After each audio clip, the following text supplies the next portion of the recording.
DRU July 26ஆம் தேதி அன்று பட்ஜெட்டை எதிர்த்து கண்டன ஆர்ப்பாட்டத்தை கிளை வாரியாக நடத்த வேண்டும் என்று அறைகோல் எடுத்திருக்கிறது.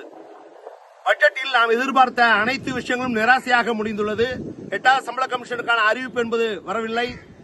ரயில்வேக்கு காலியாக இருக்கக்கூடிய 3,12,000 காலியிடங்களை நிரப்புவதற்கான அறிவிப்பு இல்லை. மத்திய அரசுடைய காலியிடங்கள் 10 லட்சம், அதை நிரப்புவதற்கு எந்த அறிவிப்பும் கிடையாது.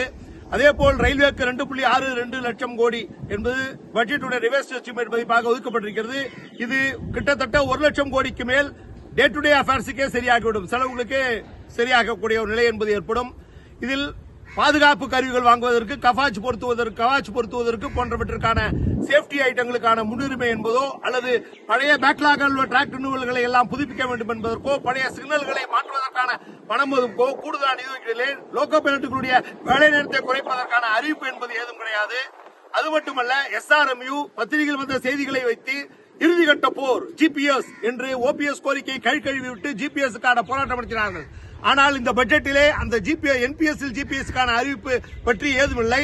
சோமநாதன் கமிட்டியினுடைய அறிக்கையின் அடிப்படையிலே constructive approach with trade union should come என்று ஒரு வரியை குறிப்பிடக்கூடிய நிலையிலே நிதியமைச்சருடைய பேச்சு என்பது அமைந்திருக்கிறது. ஆக இந்த பட்ஜெட்டில் ஸ்டாண்டர்ட் டிடக்ஷன் என்பது டாக்ஸில் புதிய ரிஜிம் உள்ளவர்களுக்கு ஏறி இருக்கிறது.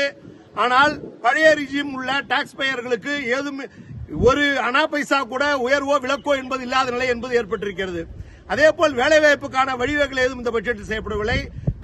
ஃபாரின் கார்பரேட் டாக்ஸ் என்பது 5% குறைக்கப்பட்டிருக்கிறது, 40 35 குறைக்கப்பட்டிருக்கிறது.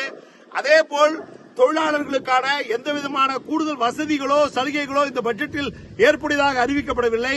அதேபோல் இந்த பட்ஜெட்டிலே இன்சென்டிவ், ப்ரொடக்டிவிட்டி லிங்க்டு இன்சென்டிவ் என்பது கார்பரேட்டுகளுக்கு, முதலாளிகளுக்கு வாரி கொடுக்கக்கூடிய திட்டமாக அறிவிக்கப்பட்டிருக்கிறது.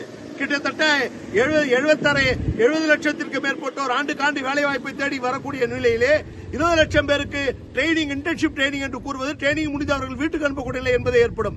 ஆக இந்த பட்ஜெட்டில் விலைவாசி கட்டுப்படுத்துவதற்கு ஏதுமில்லை, வேலைவாய்ப்பை உருவாக்குவதற்கு ஏதுமில்லை. ஆக இந்த பட்ஜெட் என்பது மக்களுக்கு பயன்பெறா தகாத வகையில் அமைந்துள்ளது. கார்பரேட்டுகளுக்கு வாரி கொடுக்கும் பட்ஜெட்டாக அமைந்திருக்கிறது. இந்த பட்ஜெட்டை எதிர்த்த ஆர்ப்பாட்டத்தை DRU அனைத்து கிளைகளிலும் வருகிற 26ஆம் தேதி நடத்துகிறது. நன்றி, வணக்கம்.